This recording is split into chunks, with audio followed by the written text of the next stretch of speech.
What's up, everybody? Brothers, sisters, psychonauts, and seekers of truth. It is Ananka, and welcome to my bazaar. Today, I have a Salvia trip report for you.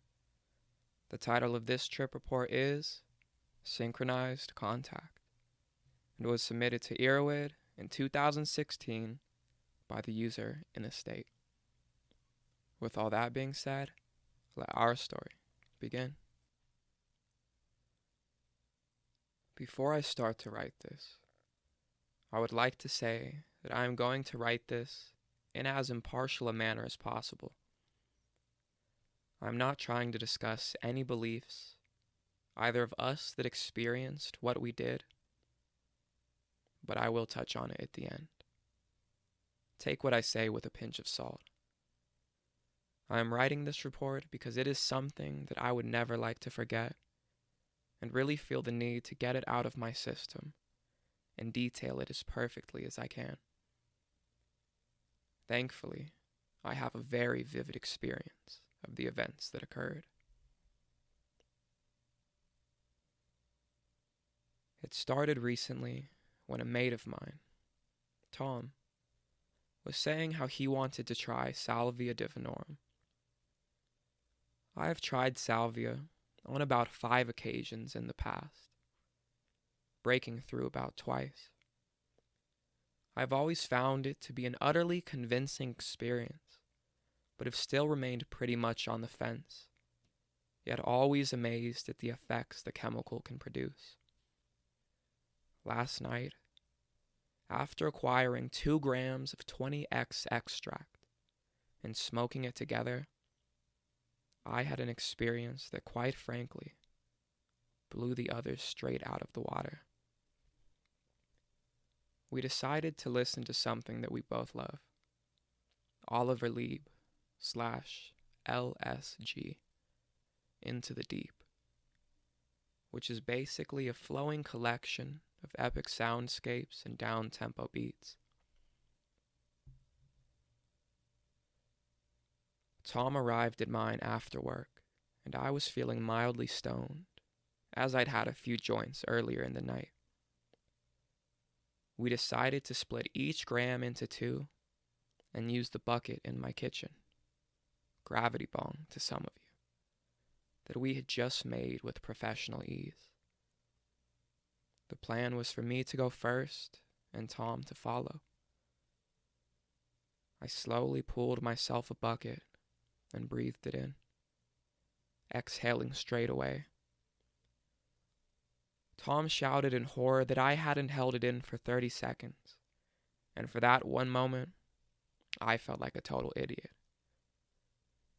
Actually, I think he made a sarcastic remark for me to enjoy doing Salvia again, as I'd just completely wasted it, which, looking back, was really quite funny. I quickly pulled a second bucket to try and salvage the operation, and felt the effects coming on pretty hard as I was doing so. I held in the smoke, and that's the last thing I remember. Until that is. I'd been torn out of the reality I remember, and a voice told me that I was the millionth person, unsure on the exact number, to ever be called Michael Ross. It sounded like it was an announcement on a game show that I was the center of. I saw a gigantic name appear of all the different people that shared that same name over history, and they all assembled together slowly, weaving piece by piece and letter by letter into my name, me being the final installment. I felt like I'd been tricked and my life was a joke with such a pointless purpose. Something for which I can't even begin to describe the feeling of utter disappointment. I couldn't move and I wasn't even in my body, wondering what to do, when slowly the name in front of me fell apart piece by piece. The final block was Tom, who who I saw drop to the floor. I grabbed a hold of him because he was the only thing that I recognized, and it felt like a comfort for him to still be alive and with me. I started to recognize that I was back in my own reality/house, but felt utterly alien and didn't want to go back. I grabbed Tom and pulled him up as he looked like he was in quite a bit of distress, and quickly took him to the living room. He didn't seem to know what was going on, so I told him that he was wrecked, and I was just taking him to a better environment, as he'd fallen over. He suddenly came round and said that the same thing had happened to him through there, although I now think that we had probably experienced separate things of a similar flavor at that point. It was at this point that Tom pointed at the wall in horror. There was what looked like a tear in reality, which went really clear at one point to reveal a life-sized female entity on the wall.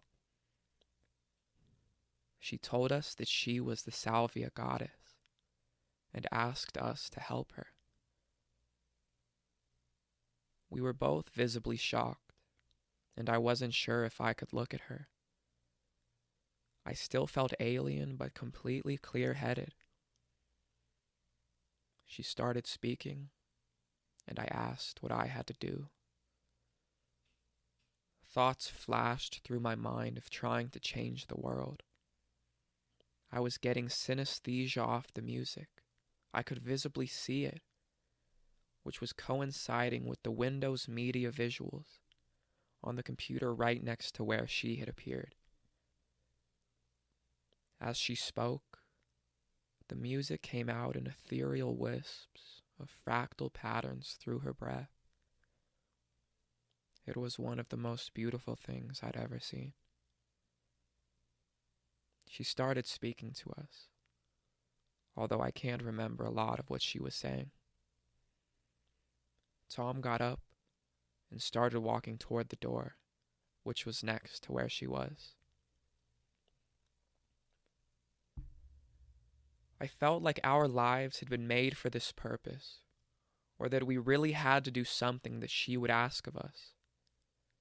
I thought that Tom was trying to leave because he didn't want to go through with it, and was going to run away. I tried to stop him, and he told me that she'd asked him to get her. I said that she said help her, and he said that she had been pointing to something in the kitchen. He led me over to where the bucket was, and I got a feeling that I was meant to smoke the rest of the salvia, but couldn't have ever went through with it. We went back, and her figure had disappeared, but I could still hear her speaking. It was as if the salvia was wearing off, and her voice was getting fainter, just supplying us with the music and singing for us. I was completely convinced. I told Tom I thought it was real, and he agreed. We were sitting there visibly shocked, and I thought our lives would never be the same again. I felt like my entire world had changed, and was starting to massively question my concept of reality. He agreed. I was convinced it had happened, and asked Tom again for confirmation.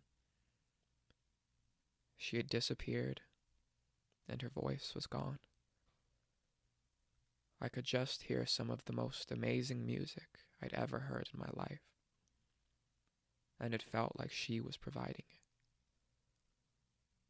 Yet again, I asked Tom if he thought it was real, and he said it must have been the drug.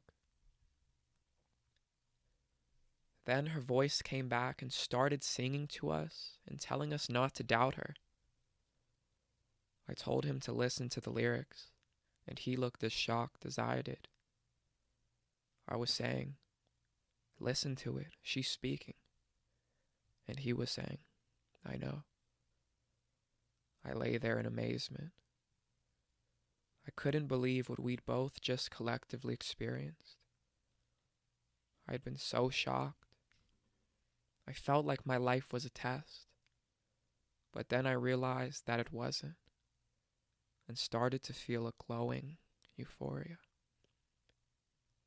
At this point, one of only a few vocals that since checking are actually on the album in English, the rest are blissful foreign vocals, started to play.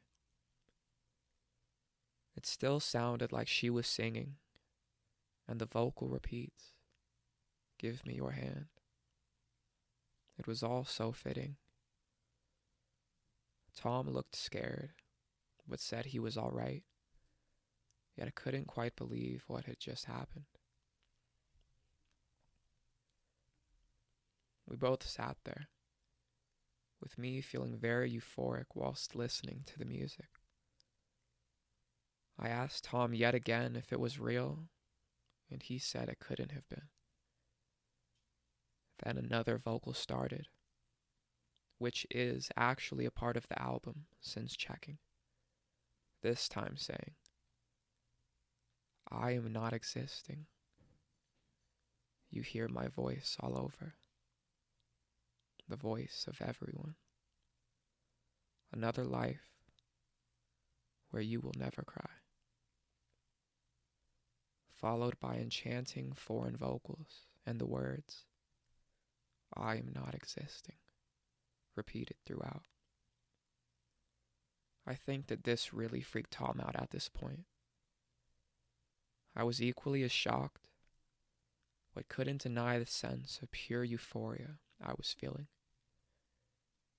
We lay back down for a while and listened to the music, where every word seemed to fit so perfectly. Other things that I remember her saying were something about not being so bad, and that she was powerful beyond belief. There was also something about knowing what to do when the time was there, and that I knew I'd been there before. I got an intense sense of deja vu that I'd been there before the first time I did Salvia and broke through.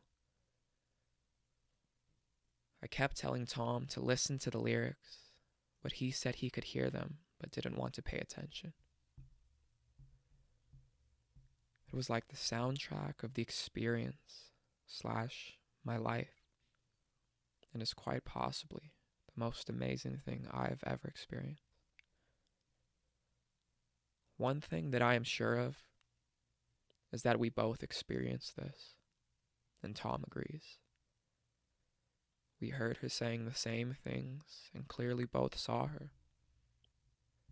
We both agree that it was at the very least a synchronized hallucination, which is amazing in itself. Either that or massive chance, coupled with the drug suggestibility, or even at the most extreme, a very much real encounter with some kind of entity / spirit or goddess. I think we both know how convincing it was, although it is quite a far out there thing to believe. I'm amazed either way, and I feel really fucking good now. Either way, I feel extremely lucky. I don't know what to make of all of it, but whether it be the human brain or some kind of unexplainable thing, I find it equally amazing either way. Oh, and the album was ironically called In Too Deep. I think we were, in a good way.